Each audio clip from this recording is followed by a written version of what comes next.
Okay, मैं elective कैसे choose करूँ मुझे नहीं पता। मैं रो दूंगी अगर आप ये कर रहे हो, तो इसके लिए वीडियो है आपको। तो अच्छा, सबसे पहले ये तमाम पॉसिबल चॉइसेस हैं, ठीक है। अब रुको, पॉसिबल चॉइसेस का ये मतलब नहीं है कि ये आपके लिए पॉसिबल चॉइसेस होंगी। मैं कह रहा हूँ कि जो आपको पूल मिलेगा ना, इनमें से कुछ मिलेंगे। ये सारी नहीं आती होती, इनमें से कुछ आती होती हैं। मतलब थर्ड सेमेस्टर में, कुछ आती होती हैं फोर्थ सेमेस्टर में। इस तरह से होता है, और ये फास्ट के ऊपर होता है कि वो कौन सी कब ऑफर करेंगे। जब वो चेंज करते रहते हैं जब मर्जी मैं। लेकिन कुछ हैं जो ज़्यादा आती हैं, जैसे मैथ कम्युनिकेशन है, मार्केटिंग मैनेजमेंट है। ये काफ़ी ज़्यादा आती हैं। साइकोलॉजी भी आमतौर पे होती है। ये नीचे जो फॉरेन पॉलिसी, मॉडर्न पॉल और IR हैं, ये भी आमतौर पे होती हैं। तो ये काफ़ी कॉमन है। लेकिन इनके अलावा भी कुछ हैं छोटी मोटी, जो कभी कभी ऑफ़र होती हैं, कभी कभी नहीं होती। अब सबसे पहले देख लेते हैं कौन सी। मैथ कम्युनिकेशन है, ठीक है। Chinese language, marketing management, brand management, psychology, modern politics, foreign policy of Pakistan, international relations, public policy, principles of leadership, community service. अच्छा, एंटरप्रेन्योरशिप भी कुछ सीनियर्स ने किया हुआ है। मैं अपने कुछ 22 CS वाले लोगों से मैंने कुछ पूछा था, तो वो बता रहे थे कि यार मैंने एंटरप्रेन्योरशिप में किया था। लेकिन अब हमें वो एज एन इलेक्टिव प्रॉबली नहीं ऑफर होएगा CS वालों को, क्योंकि अब वो हमारा 8 सेमेस्टर के अंदर एक कोर कोर्स बन गया हुआ है। तो वो हमने वैसे ही पढ़ना है। तो इसलिए वो इलेक्टिव नहीं हो, एज एन इलेक्टिव नहीं हमें ऑफ़र किया जाएगा। तो इसलिए प्रॉबली हमें ये वाला ऑफ़र नहीं होगा, इसलिए प्रॉबली नॉट एप्लीकेबल लिखा हुआ है। खैर, अच्छा, तो एक और बात ये कि लिमिटेड अवेलेबिलिटी होती है। जो इनमें से सुन के लग रहा है कि यार इसके अंदर कम कोर्स लोड है, या आपको पता है कि इधर ये वाला टीचर ज़्यादा लीनियंट है, सारे लोग उसी को फ्लड कर देते हैं और सीट्स बड़ी लिमिटेड होती हैं। उन्होंने एक दो टीचर ही रखा होता है हर कोर्स के लिए, वो ज़्यादा सेक्शन भी मुश्किल से ही बनाते हैं। बड़ा मसला होता है आपको कि कभी कभी अपनी अपनी मर्ज़ी का इलेक्टिव ही नहीं मिल पाता, क्योंकि सब ने रजिस्टर कर लिया होता है, ठीक है। तो और आपने इनमें ये साल में दो करने हैं इस साल, ठीक है। मतलब एक थर्ड सेमेस्टर, एक फोर्थ सेमेस्टर, अगर आप CS के हो। SC वालों ने खाली मेरे ख्याल एक ही करना है, लेकिन जो CS वाले हैं उन्होंने दो करने हैं। तो आ, ये जो हैं, आप इनमें से खाली एक पे ना रहो।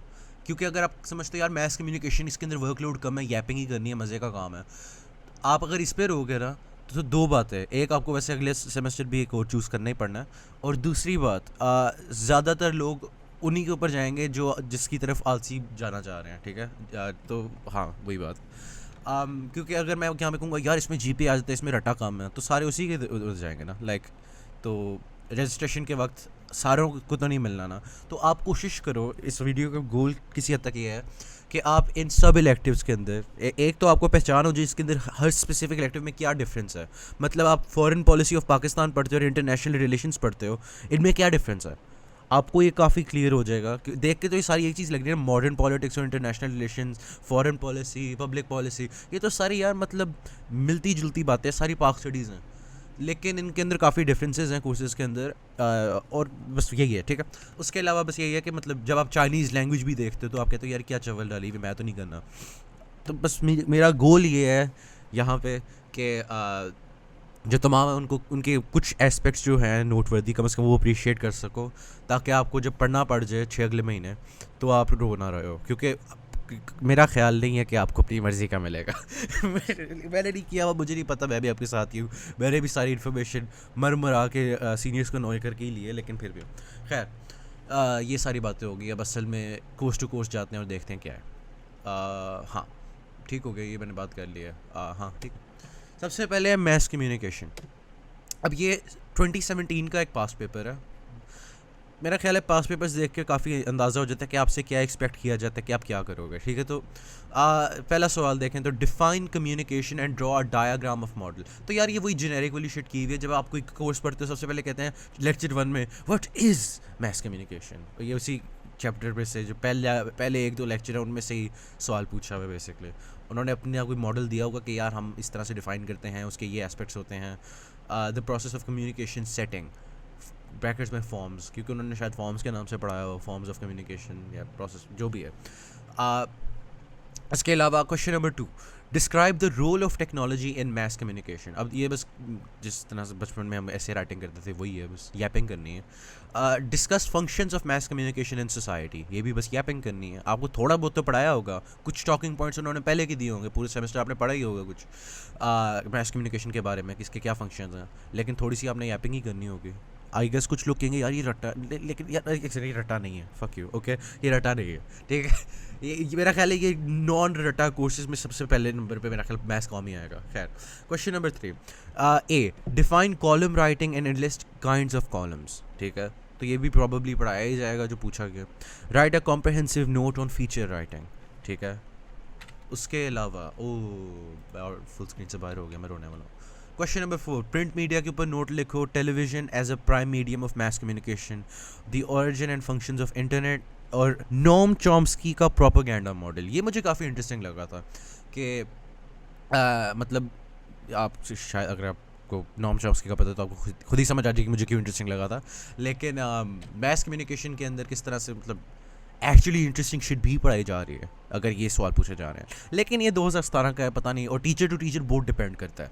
मैंने जितने भी सीनियर से पूछा है ना, वो कहता है यार ये इलेक्टिव्स को असल में कोई मुंह नहीं लगाता, बस टीचर्स हर कोई अपनी मर्ज़ी का बना लेते हैं, कोई इतने स्ट्रिक्ट नहीं होता। एनीवेज, ये 2022 का है, मैंने बोला सही बोला 2022, हाँ ठीक है, सही है। ओके, 2022 का अच्छा मिड है, ठीक है। इसके अंदर लिखा हुआ है how do you define communication, तो ये फिर से वही वाली बात है, और जैसे वो फाइनल के अंदर थी। और effective public relations effort is the result of a 4-step process discuss, ये भी पढ़ाई होगी। In your opinion how media is psychologically affecting the people, तो ये वो नॉम चम्स्की वाली शिट के साथ थोड़ा सा ओवरलैप हो रहा है। उसके बाद question number 4, evaluate the role of electronic media in Pakistan. तो मेरा ख्याल है कि काफ़ी इंटरेस्टिंग है कि आप शायद मैं ही एक गैपर हूँ इसलिए मुझे ज़्यादा इंटरेस्टिंग लग रहा है, लेकिन जैसे ये बातें हैं कि यार आपको एक थियोरेटिकल मॉडल मिल जाता है इससे कि आप किस तरह मैस कम्युनिकेशन के अंदर क्या क्या चीज़ें कॉमन होती हैं, और प्रॉबली काफ़ी एक्टिविटीज़ भी होंगी। मैंने सुना है कि काफ़ी ज़्यादा इलेक्टिव्स असल में इतने सोल ड्रेनिंग नहीं भी हैं, लेकिन कुछ हैं। तो मतलब कुछ की असाइनमेंट्स मज़े की भी होते हैं। अभी हम आगे मार्केटिंग मैनेजमेंट में जाएंगे ना, आपको पता चलेगा मैं क्यों कह रहा हूँ। खैर, मिड 2 जो था 2022 का, define media literacy, like interesting topic है यार। Enlist the ethical guidelines created for media and explain how these guidelines help media in combating the ethical issues that is misinformation, disinformation, propaganda और media bias. कुछ लोग for some reason misinformation और disinformation को confuse कर देते हैं। Disinformation यही होती है, मैं क्यों बता रहा हूँ, फक, ओके आगे चलते हैं। आप अगर इंटरेस्ट होता है तो आपको पहले का पता होता है। खैर, अच्छा, how do you think media and technology is related in the digital age, discuss in light of an example. Okay, तो मेरा ख्याल है काफ़ी क्लियर है कि इस कोर्स में आप क्या पढ़ोगे।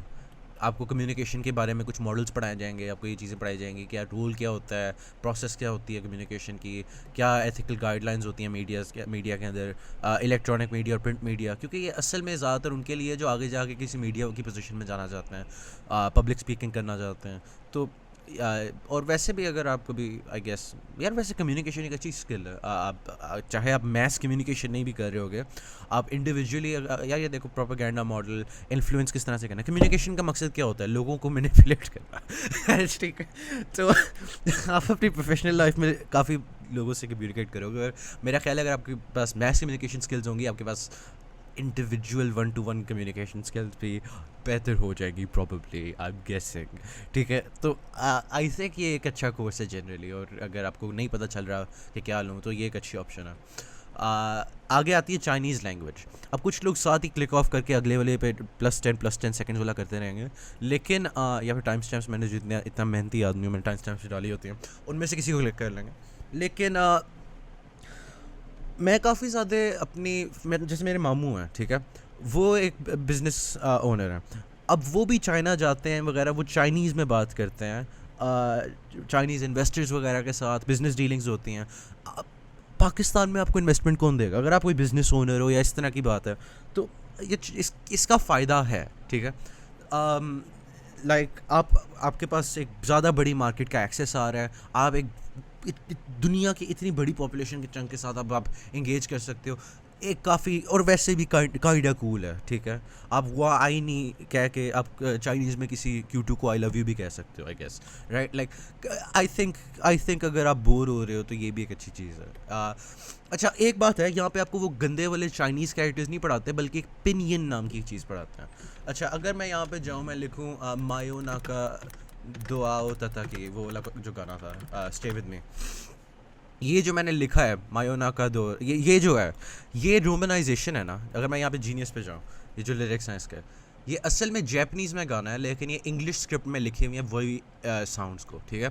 वाताशी वाताशी, राइट। लाइक तो इसी तरह से पिनियन जो है, पिनियन ये चाइनीज़ को रोमनाइज करने का, ये यहाँ पे कैरेक्टर्स हैं, और ये यहाँ पे पिनियन है ऊपर, ये जो ऊपर ज़्यादा से डायक्रिटिक्स लगे हुए हैं ना, ई के ऊपर ये उड़ती हुई लाइनें वगैरह। तो आपको असल में ये चाइनीज़ कैरेक्टर्स नहीं पढ़ाए जाएंगे, बल्कि आपको ये ऊपर वाली इंग्लिश में ही पढ़ाया जाएगा सारा कुछ, ठीक है। आपको एक बार भी चाइनीज़ कैरेक्टर्स को नहीं देखना पड़ेगा, ठीक है। आपको सारा कुछ रोमनाइजेशन में पढ़ाया जाएगा। पिनियन एक स्टैंडर्ड चाइनीज़ रोमनाइजेशन का सिस्टम है, ठीक है। तो अब ये मैंने नीचे एग्जांपल लिखी हुई है, जैसे वा नहीं था, ये क्या नाम है, ये फर्स्ट पर्सन, सेकंड पर्सन और थर्ड पर्सन प्रोनाउंस हैं। हाँ प्रोनाउंस, खैर जैसे वा है, इसका मतलब है मी या आई, ठीक है। नी का मतलब यू है, था का मतलब देम है, मतलब कोई थर्ड पर्सन, ठीक है। तो लाइक आपको इस तरह से पढ़ाया जाएगा, जिस तरह से मैंने अभी बताया। आपको बस ये लफ्ज़ों के मायने याद रखने पड़ेंगे, तो आप आहिस्ता आहिस्ता खुद ही एक मतलब बेसिक सेंटेंसेस बना सकोगे। मतलब मैं अगर कहूँ वा रिटार्डेड, इसका मतलब है आई एम रिटार्डेड, ठीक है। लाइक इतना मुश्किल नहीं है, बस आपको रिटार्डेड का चाइनीज़ में लफ्ज़ सीखना पड़ेगा, बस यही है। तो वर्ड मीनिंग्स होते हैं इसमें, मैंने सीनियर से पूछा, वो बता रहा था कि बस लफ्ज़ों के मायने याद रखने हैं। उसके अलावा फ़ाइनल के अंदर ना, इसके अंदर ट्रांसलेशन आती है, इंग्लिश टू चाइनीज़ आ जाती है या चाइनीज़ टू इंग्लिश आ जाती है, ठीक है। आपको ओपिनियन दी होगी और आपको इंग्लिश में करने को कहा होगा, या आपको उल्टा, ठीक है। और ऑब्वियसली यार इतने भी कोई स्ट्रिक्ट स्टैंडर्ड नहीं होते, आप बिगिनर्स ही हो, इतना भी कोई मुश्किल नहीं होगा प्रॉब्लम, ठीक है। अब चाइनीज़ असल में ऐसा कोर्स है, इसके कोई अवेलेबल पास पेपर्स वगैरह भी नहीं है, बस मैंने सीनियर से पूछा, उसने यही बताया कि ट्रांसलेशन आती है, वर्ड मीनिंग्स आते हैं। तो ये बात है, बस यही यहाँ पे होता है। उसके अलावा ये बस लिटरली बस यही कोर्स है। आपने बस कुछ लफ्ज़ों के मायने याद रखना है, और आपने बस कुछ सेंटेंस, आपने कुछ थोड़ी सी ट्रांसलेशन करने की कोशिश करनी है, और ऑब्वियसली वो बिल्कुल बेसिक से सिखाएंगे, जैसे लाइक वो नहीं था सही सिखाएंगे प्रॉब्लली। खैर, अच्छा, आगे मार्केटिंग मैनेजमेंट, ठीक है। ये एक अच्छा कोर्स है, आई थिंक ये इसका कोर्स कंटेंट का वो जो कोर्स आउटलाइन होती है वो है। अच्छा हाँ, session 126, what is marketing, understanding the market place and customer needs, designing a customer driven marketing strategy, integrated marketing plan and program. तो बस यैप है, मुझे नहीं समझ आ रही, ठीक है। बुलशिट, इतनी वेग बातें की हुई हैं, अजीब। अच्छा खैर, 7 to 10, the company's micro and macro environment, responding to the market environment, market research, basically वो देखने के लिए क्या मार्केट में चाहिए। वाओ, मैंने कितनी अच्छी एक्सप्लेनेशन दी है। खैर, सेशन 11 से 16 तक है business markets and business buyer behaviour. फिर आगे जाके new product development and product life cycle strategy and pricing strategies. उसके बाद में 2 के बाद जाके जी marketing channels and retailing, integrated marketing communication. बस तो लाइक सुन के लग रहा है यार ये शायद थोड़ा बहुत कॉम्प्लिकेटेड हो, या पता नहीं क्या है, ये क्या अजीब सी बातें की हुई हैं, हवाई बातें लग रही हैं, पता नहीं इतनी वेग सी नॉन वर्ड, बस ब्ला ब्ला ब्ला यैपिंग की हुई है, समझ ही कुछ नहीं आ रही क्या बोल रहे हैं। ऐसी बात हो रही है, कोई मुश्किल बात नहीं है, लेकिन फिर भी लाइक स्पेसिफिकली क्या पढ़ रहे होगे, ये क्या होता है बस मार्केटिंग स्ट्रैटेजी, ये क्या है। बस क्या कोई टीचर खड़ा होकर गैप कर रहा होगा, जैसे वो क्या नाम है स्टार्टअप वाली कम्युनिटी है, स्पार्क स्टार्टअप फास्ट लाहौर, आपको पता है मतलब उसका, खैर जो भी है वो भी है कुछ फक। एनीवेज, ये 2024 का मिड वन है, ठीक है। What are the dimensions of holistic marketing. अब मैंने जब ये आप नीचे ब्लू पेन शायद देख सकते हो, ये मैंने क्रॉप किया हुआ है गिटहब पे, जो एकेडमिक टाइम मशीन वाला है ना, सालिया मुजम्मिल की रिपो, जो काफ़ी लोग मेंटेन करते हैं, उधर से सारे पास पेपर वगैरह देखते हैं। ये मैंने उधर से लिया, अगर आप ज़्यादा देखना चाहते हो इसके आंसर में क्या था तो आप वहाँ पे देख सकते हो। लेकिन बेसिकली इसके अंदर मतलब कुछ एस्पेक्ट्स बताए हुए थे जो उसने सवाल में क्या डिफरेंट डायमेंशन वही बताए हुए थे उसके, मतलब आप ये मॉडल्स पढ़ोगे मार्केटिंग के, और मेरा ख्याल है ये काफ़ी इंटरेस्टिंग हो सकता है। आप मुख्तलिफ़ तरीके सीखोगे मार्केटिंग के, आप मुख्तलिफ़ अप्रोचेस देखोगे मार्केटिंग की, आप देखो किस तरह से मार्केट रिसर्च कंडक्ट की जाती है। जैसे नीचे देख सकते हो, decision marketers have to make for data sources and research approaches. आप किस तरह से रिसर्च करते हो, मार्केट रिसर्च किस तरह से करते हो, तो क्योंकि काफ़ी ज़रूरी होता है। आप अगर कोई डिसीजन लेने वाले हो तो एजुकेटेड होना चाहिए, आपके पास इन्फॉर्मेशन होनी चाहिए। तो वो क्या रिसर्च मेथड यूज़ करते हैं मार्केट को एनालाइज करने के लिए, क्या उसकी नीड्स हैं वगैरह। तो ये काफ़ी इंटरेस्टिंग है मेरे ख्याल में। लेकिन हाँ, एक और ये अच्छी एग्जांपल है, जैसे कि उन्होंने एक सिनेरियो दिया हुआ है बक्स ग्रुप का। वो बस यही कहते हैं कि यार ये लोग ज़्यादातर इसको एज अ रिटेल स्टोर जानते हैं, लेकिन उन्होंने बहुत ज़्यादा काम और भी किए हुए हैं, लेकिन ये सारे ना काम किसी ना किसी प्लानिंग गैप की वजह से ना आगे नहीं आ सके। ठीक है, तो आपने बस हर ये जो 6 पॉइंट्स दिए हैं इनके अंदर ना एक मार्केटिंग स्ट्रेटेजिक प्लानिंग गैप जो है वो आइडेंटिफाई करना है कि किस वजह से इनकी मार्केटिंग स्ट्रेटजी में क्या फ्लॉ था। हमने जो आपको पढ़ाया उसके मुताबिक उन्होंने पूरा मॉडल आपको रटा लगवाया होगा कि ये चीज़ें होनी चाहिए आपकी मार्केटिंग कैंपेन के अंदर। तो इस आपने बस आइडेंटिफाई करनी है प्रॉब्लम्स क्या थी इसके अंदर। ठीक है, तो मेरा ख्याल है काफ़ी इंटरेस्टिंग है, क्योंकि आपकी रियल लाइफ में भी इंपॉर्टेंट है। मार्केटिंग तो हर जगह इंपॉर्टेंट होती है। अब एक बात है, ये जो मैंने इतनी बातें की हैं ये बीबीए के पेपर से की हैं। मैंने एक सीएस के बंदे से बात की थी, 22 सीएस के वलीद है वो, शायद आपको पता हो, मोहम्मद वलीद। खैर वो कह रहा था यार ये तो मैंने 24 का दिया है, ये तो नहीं आया हुआ था मुझे मिड में। मैंने जब उसको दिखाया था यार ये रिव्यू कर दो, फैक्ट चेक कर दो कि मैंने बोंगी तो नहीं मारी हुई, तो उसने कहा कि यार इतने मुश्किल नहीं आते, देख आपकी स्लाइड्स देख के तो लग रहा है बहुत ही मुश्किल कोर्स है, लेकिन असल में ये जो इतने देख के लग रहा है कि असल में इतना है नहीं। असल में जो इनको आया है वो ये है मिड्स में कि कहाँ पे गया, हाँ, क्वेश्चन नंबर 1 है, what which song do you want to play every time you enter a room. अब आपको शायद लग रहा होगा कि ये बुलशिट कर रहा है आपको, लेकिन पता नहीं यार ये रिलायबल बंदा है।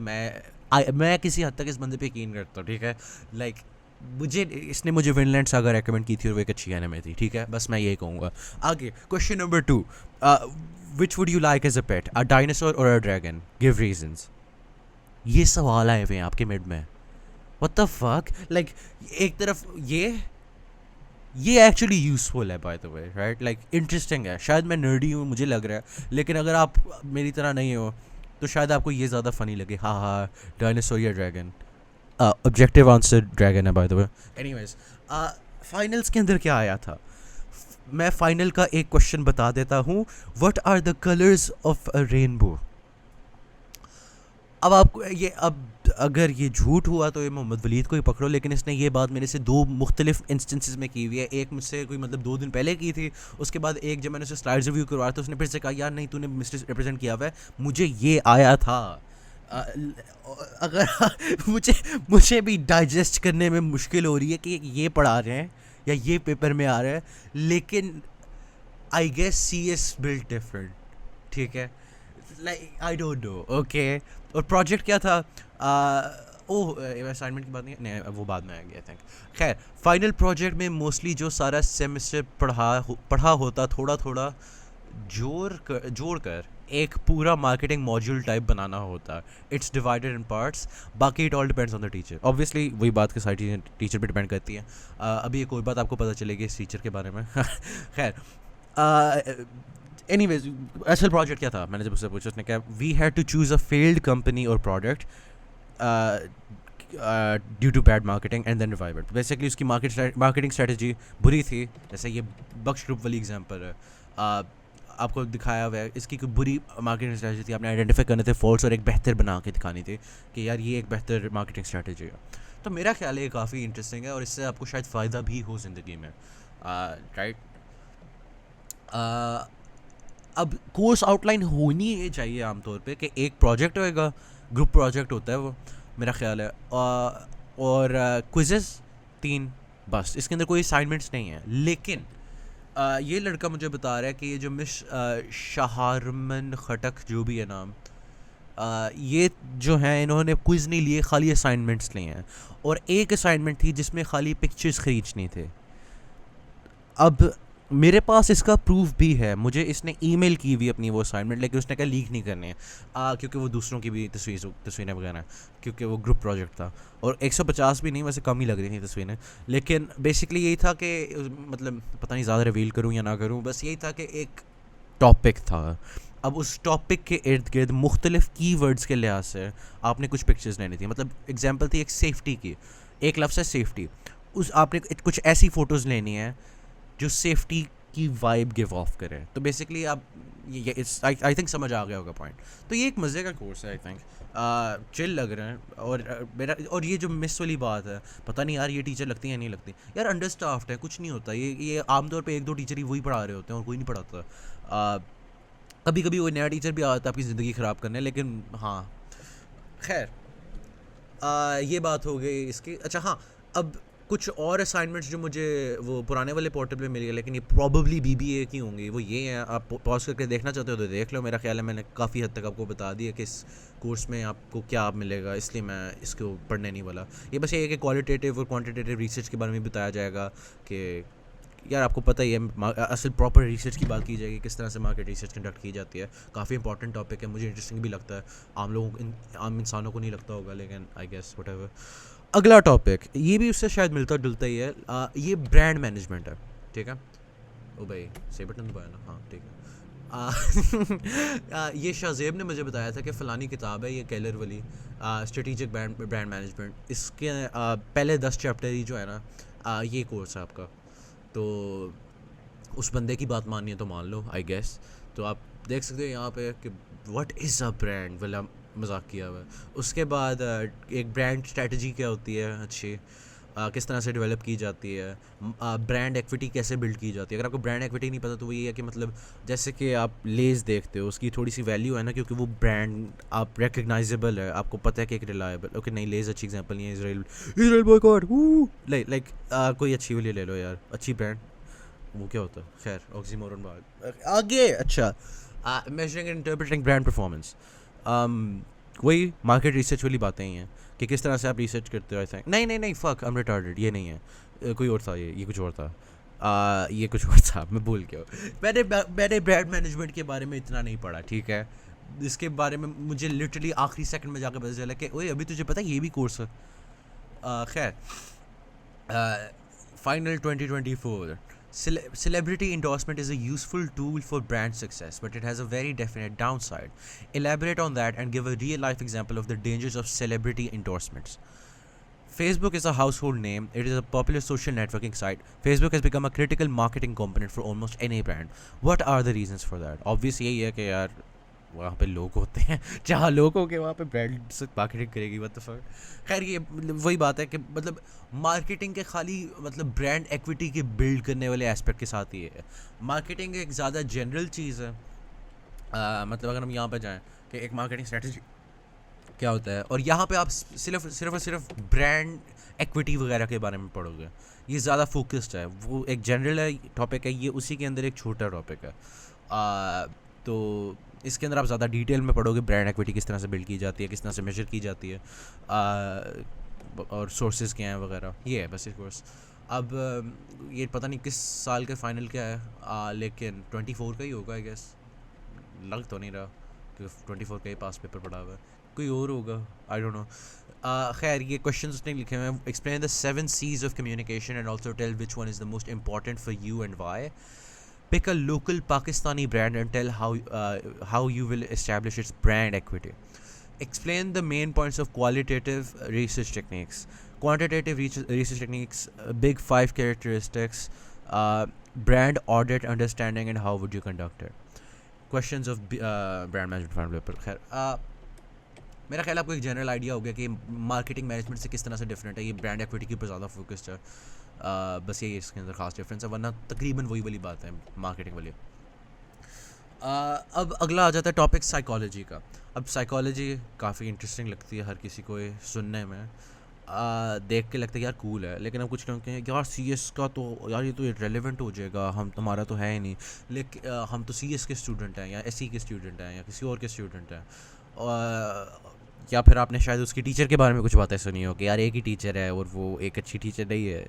वैसे कुछ लोग कहते हैं वो काइंड ऑफ इन कॉन्फ्लिक्ट है, कुछ लोग कहते हैं, कुछ लोग कहते हैं नहीं है। खैर, अम, अगर ये पिछले वाले देखे जाएँ, इसके अंदर इतने मतलब जैसे मार्केटिंग मैनेजमेंट आप ये समझ के कर सकते हो, ठीक है। आप ये जैसे ये है क्या नाम है, ब्रांड मैनेजमेंट, ये आप समझ के कर सकते हो। अच्छा, ये ब्रांड एक्विटी होती है, इस तरह से मेजर की जाती है। काफ़ी मतलब ये अंडरस्टैंडिंग की बात है, आप असल में सीख रहे हो। साइकोलॉजी के अंदर भी आप किसी हद तक यही कर रहे हो, लेकिन किसी हद तक ज़्यादा रट्टा है आई थिंक। ये इसका कोर्स कंटेंट है, जहाँ तक मुझे कोर्स आउटलाइंस वगैरह मिली है, मैंने बस उसको समराइज़ किया है। ये सबसे पहला जो उन्होंने सेक्शन बनाया हुआ है इंट्रो टू साइकोलॉजी, इसके अंदर फ्रॉइडियन जो मॉडल है, कॉग्निटिव मॉडल जो भी है, बिहेवियरिज्म, पता नहीं क्या क्या उन्होंने वर्ड्स डाले हैं, जो टर्म्स हैं साइकोलॉजी की फील्ड के अंदर काफ़ी वेल नोन, जी यार जो हर फील्ड के बाबे होते हैं उनके बारे में बताया हुआ है कि ये इनकी ये थी, थोड़ी सी हिस्ट्री बताई हुई है फील्ड की। तो पहले ये है कोर्स के अंदर। फिर सेकंड में जाके नर्वस सिस्टम, इसके अंदर सेंट्रल और जो दूसरा वाला होता है मैं नाम भूल गया हूँ, ऑक्सिलरी नर्वस सिस्टम, और उसके अलावा हार्मोन, जो हार्मोन्स होते हैं उनका क्या इफ़ेक्ट होता है, क्या आप बॉडी में चेंज करते हैं, आपके किस तरह से हाँ बस मुझे नहीं पता, मैं साइकोलॉजिस्ट नहीं हूँ। खैर, लर्निंग सीखा कैसे जाता है, इसकी बायोलॉजी क्या है, इसकी साइकोलॉजी क्या है। तो ये कोर्स बायोलॉजी पे भी फोकस करता है, और ये किसी हद तक सोशल स्टफ़ पे भी करता है, और किसी हद तक ऑब्वियसली साइकोलॉजी पे ही सेंटर्ड है। लेकिन हाँ, खैर आगे मेमोरी एंड फॉरगेटिंग, किस तरह से याद रखा जाता है, किस तरह से रिकॉल किया जाता है, क्या मॉडल्स हैं साइकोलॉजिस्ट के इन चीज़ों को समझने के लिए, और भूलने को किस तरह से समझा जाता है साइकोलॉजी में। कॉग्निटिव साइकोलॉजी क्या है, मुझसे ना पूछना, मुझे भी नहीं पता। पर्सनैलिटी, अब इसके अंदर वो गंदे वाले जो टेस्ट होते हैं, MBTI ना बस कह देना, माइज ब्रिग्स वाला, उसके अलावा जो दूसरे होते हैं, ये वो पर्सनैलिटी असेसमेंट के क्या टूल्स होते हैं, पर्सनैलिटी होती क्या है वगैरह, इसके बारे में है। उसके बाद स्ट्रेस एंड मेंटल हेल्थ, फिर मेंटल डिसऑर्डर्स मुख्तलिफ होंगे, कि एंग्जाइटी डिसऑर्डर, अभी रेफरेंस। खैर, मोटिवेशन किस तरह से हम मोटिवेट होते हैं, क्या लो लेवल नीड्स होती हैं, क्या हाई लेवल होती हैं वगैरह टाइप शिट। सोशल साइकोलॉजी, तो बस ये ग्रुप्स की साइकोलॉजी है, I guess, I don't know. खैर, ये 2024 का मिड है।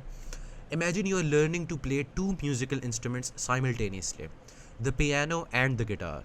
Describe how proactive interference and retroactive interference might affect your ability to remember and perform the correct techniques. तो अब ये मेमोरी वाले टॉपिक में इन्होंने पढ़ाई होंगी चीज़ें, सारी बात है।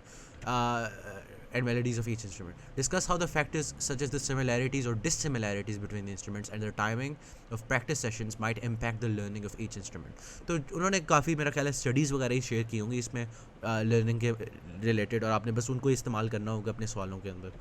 मतलब आपको पढ़ाया गया होगा कि लर्निंग के अंदर ये चीज़ें ऑब्जर्व की गई हैं साइकोलॉजी की फील्ड के अंदर कि ये चीज़ें काम करती हैं, ये चीज़ें नहीं करते हैं। तो उसकी बेसिस के ऊपर आपने जो चीज़ें सीखी उसकी बेसिस के ऊपर आपने इनको आंसर करना होगा। इसी तरह से आपको एक सिनेरियो दिया हुआ है। Alice is a college student, Alice thunder reference नहीं, Alice is a college student known for her exceptional leadership skills and her ability to inspire others. She is often found organizing events on campus and leading group projects with enthusiasm and efficiency.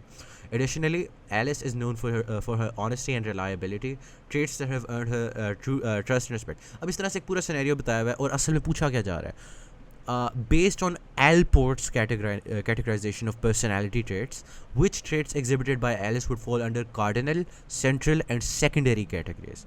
तो वही बात, आपको एक model पढ़ाया हुआ है और उसके अंदर आपको मुख्तलिफ बताया हुआ है कि यार ये ब्रांचेस होती हैं, ये कॉजेज़ होती हैं पर्सनैलिटी की, ये इसके आई गेस ऑर्गेनाइजेशन ने पूरी बनाई हुई फ्रेमवर्क बनाया हुआ है, आपने बस उसके ऊपर मैप करना है कि देखो मैं वो फ्रेमवर्क यूज़ करके एनालाइज किया।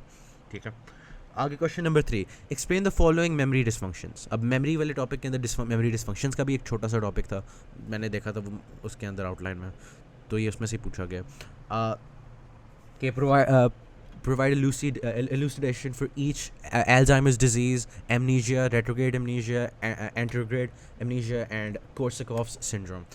ठीक है, तो वही बात, ये ज़्यादा कोर्स कंटेंट है इसमें। इसके अंदर मेरा ख्याल है ये बहुत एक, अब साइकोलॉजी बहुत बड़ी फील्ड है, लोग पूरी बैचलर्स में करते हैं, तो लाइक ऑब्वियसली इसके अंदर ज़्यादा कोर्स कंटेंट है। ठीक है, तो अगर आपका इंटरेस्ट है तो आपके लिए काफ़ी अच्छा भी हो सकता है।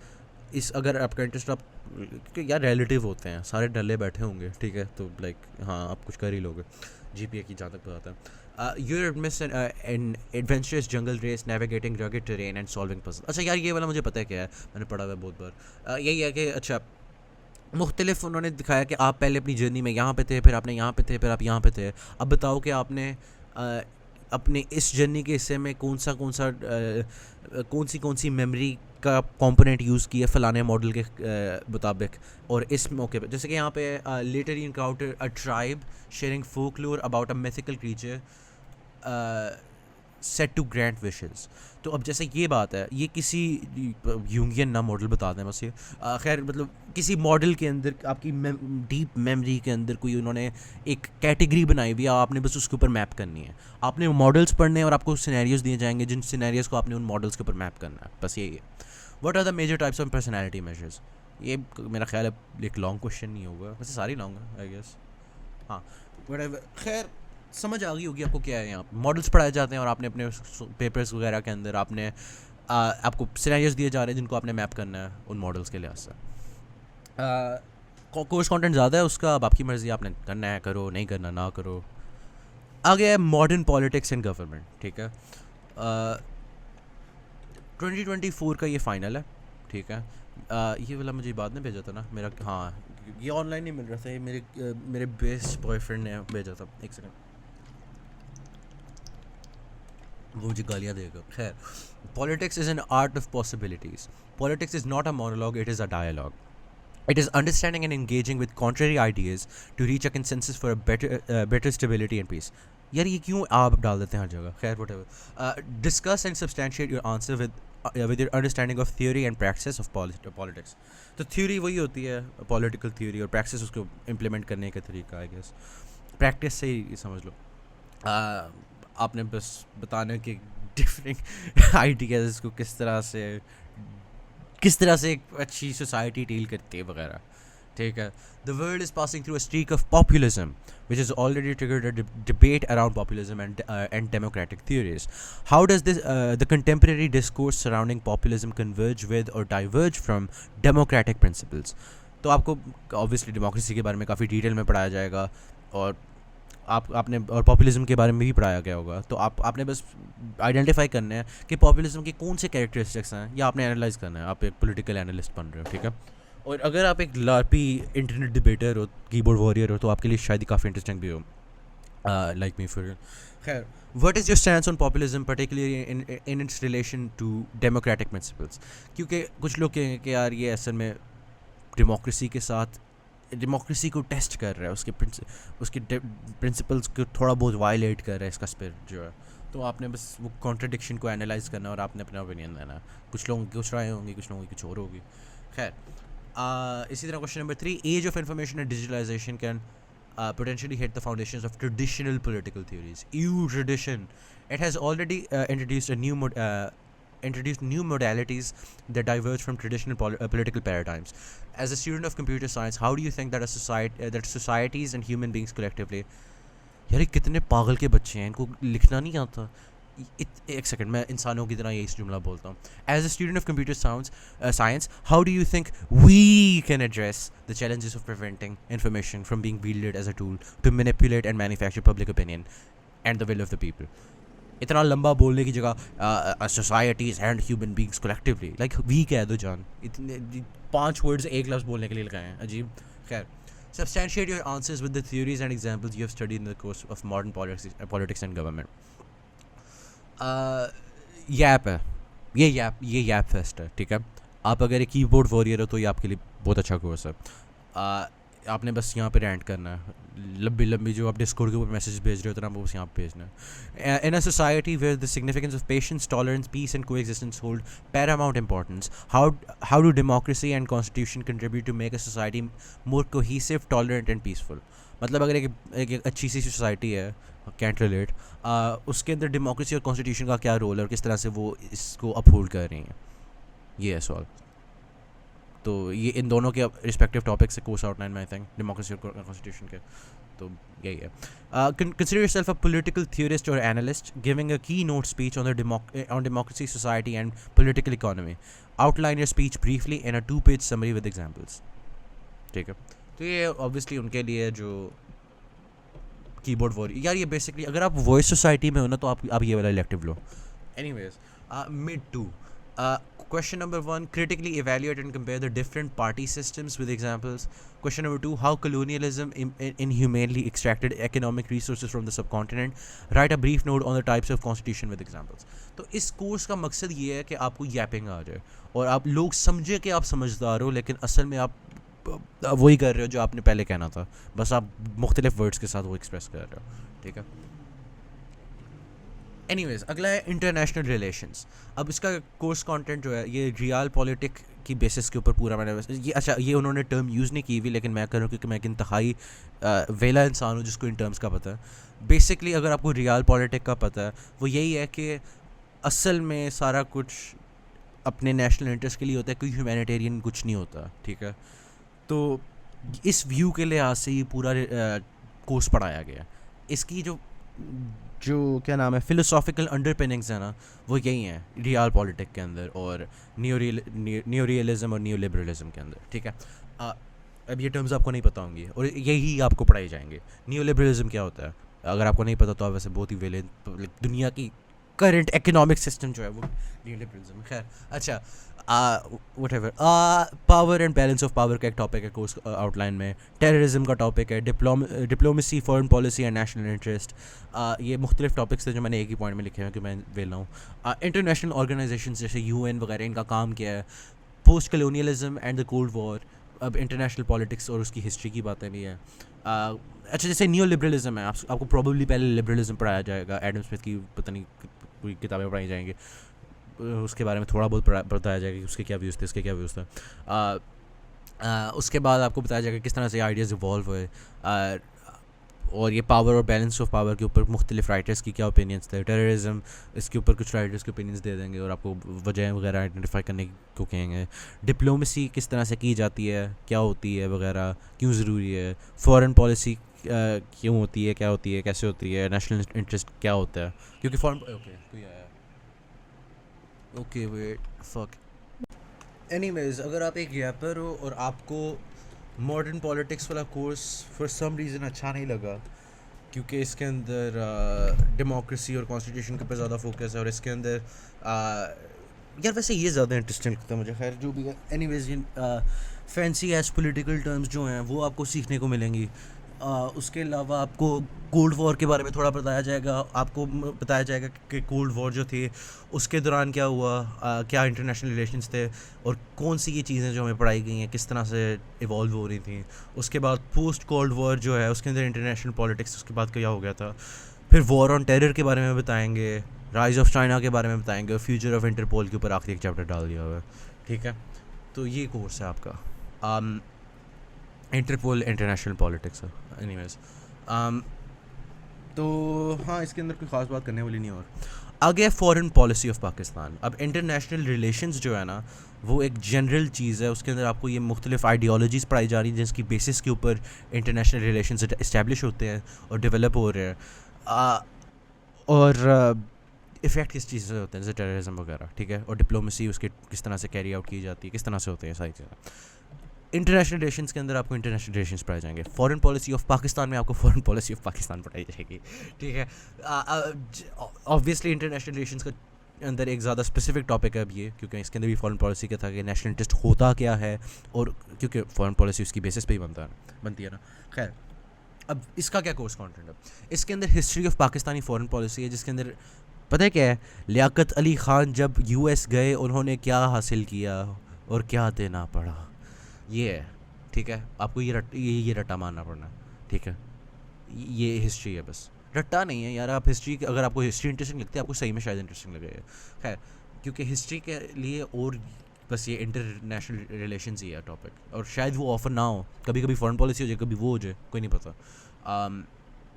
आपको अगर कोई भी इनमें से कोर्स अच्छा लग रहा है ना, आप ये जानो कि लाइक ज़रूरी नहीं है कि इस बार पूल में होगा. हो सकता है वो चौथे सेमेस्टर में आ जाए, इस सेमेस्टर में ना हो. ठीक है. तो खैर, डिटर्मिनेंट्स ऑफ फॉरेन पॉलिसी. क्या क्या चीज़ें फॉरेन पॉलिसी को अफेक्ट करती हैं, यही है. डिटर्मिनेंट, मैथ वाला डिटर्मिनेंट नहीं लिया हुआ मैट्रिक्स का, ये वो है डिटर्मिन से निकला है ये लफ्ज़. क्या चीज़ें डिटर्मिन करती हैं आपकी फॉरेन पॉलिसी क्या होगी. तो उसके अंदर साइज़ ऑफ कंट्री वगैरह इस तरह के काफ़ी फैक्टर्स होंगे, उसकी वजहें होंगी कि इस तरह से करती है। उसके बाद इंस्ट्रूमेंट्स ऑफ फॉरेन पॉलिसी किस तरह कैरी आउट की जाती है, मिलिटरीली की जाती है, किस तरह से की जाती है, उसके कुछ आपको बताएंगे कि ये कंपोनेंट्स हैं जिनके ज़रिए फॉरेन पॉलिसी इंप्लीमेंट होती है। उसके बाद Pakistan relationship with different countries, ठीक है। मैंने ये ब्रॉड करके लिखा है, लेकिन असल में ये टॉपिक आपको पहले हफ्ते पढ़ाया जाएगा। Pakistan relationship with China, Pakistan relationship with India, Pakistan relationship with the US, इस तरह से है। लाइक ये आपके कोई 4 हफ्ते होंगे जिसके अंदर आप इंडिया के साथ, अफ़गानिस्तान के साथ, ईरान के साथ, चाइना के साथ, यूएस के साथ इस तरह के रिलेशंस पढ़ोगे। उसके बाद एंड पे बिना वजह के उन्होंने कश्मीर इशू और पैलेस्टाइन भी डाल दिया हुआ है। उसके बाद उन्होंने सीपैक डाला हुआ है और रीजनल ऑर्गेनाइजेशंस के बारे में बात की हुई है। सीपैक के अलावा कुछ और भी चीज़ें हैं, लेकिन जो नोटवर्दी बात थी करने वाली वो ये थे। खैर, रीजनल ऑर्गेनाइजेशन जैसे सार्क वगैरह हो गई, उनका क्या काम है फॉरेन पॉलिसी में, क्या किरदार है, ये किस तरह से काम करती हैं, ये है, ठीक है।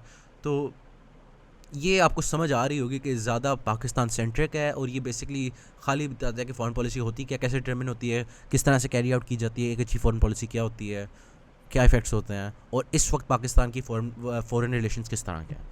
जबकि ये जो है ये जनरल पॉलिटिकल थ्योरी है, ये जनरल पॉलिटिकल साइंस है जिसके अंदर मेजर वर्ल्ड इवेंट्स वगैरह के बारे में बात की जाएगी।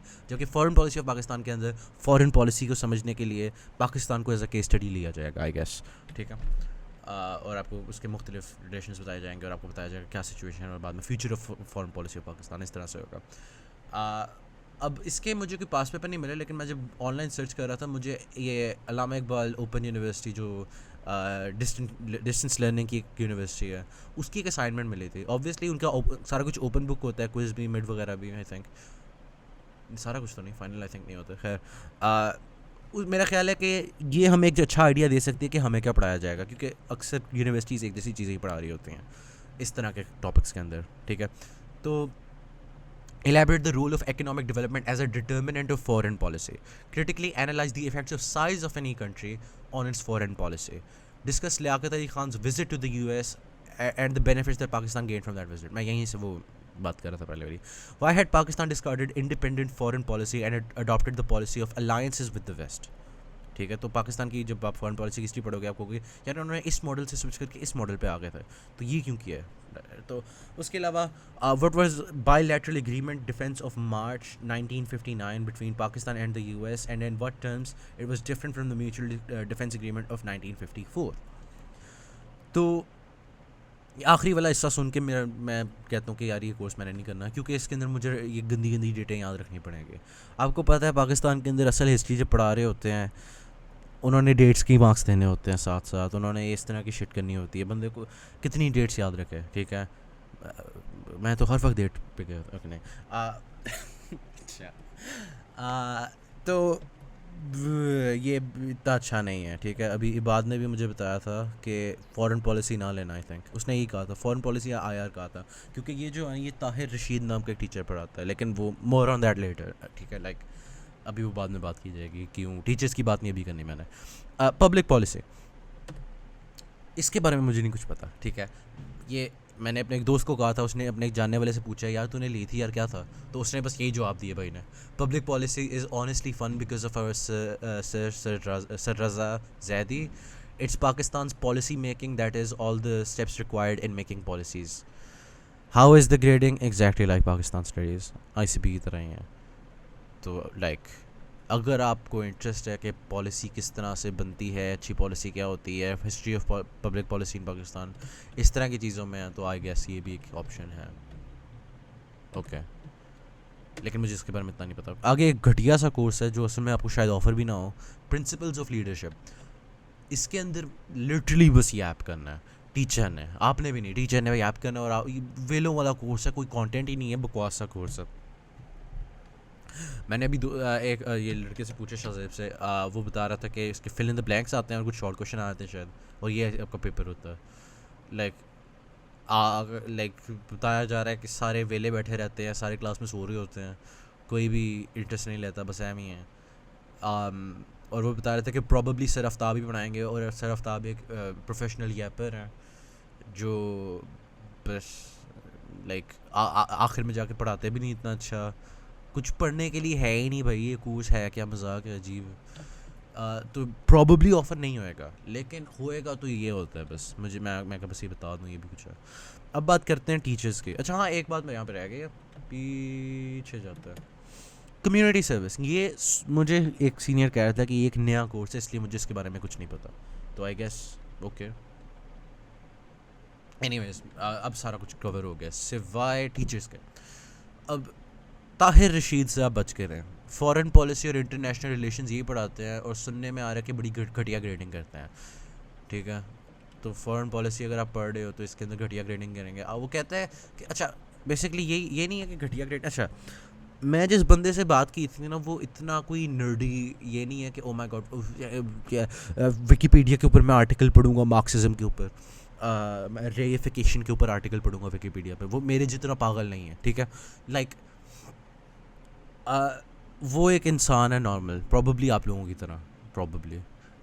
तो लाइक वो कह रहा था कि इनके जो स्टैंडर्ड्स हैं ना, वो हमारे लिए बहुत हाई हैं। वो आपको इस तरह से ट्रीट करते हैं जिस तरह से आप एक एक्चुअल पॉलिटिकल एनालिस्ट बनने वाले हो।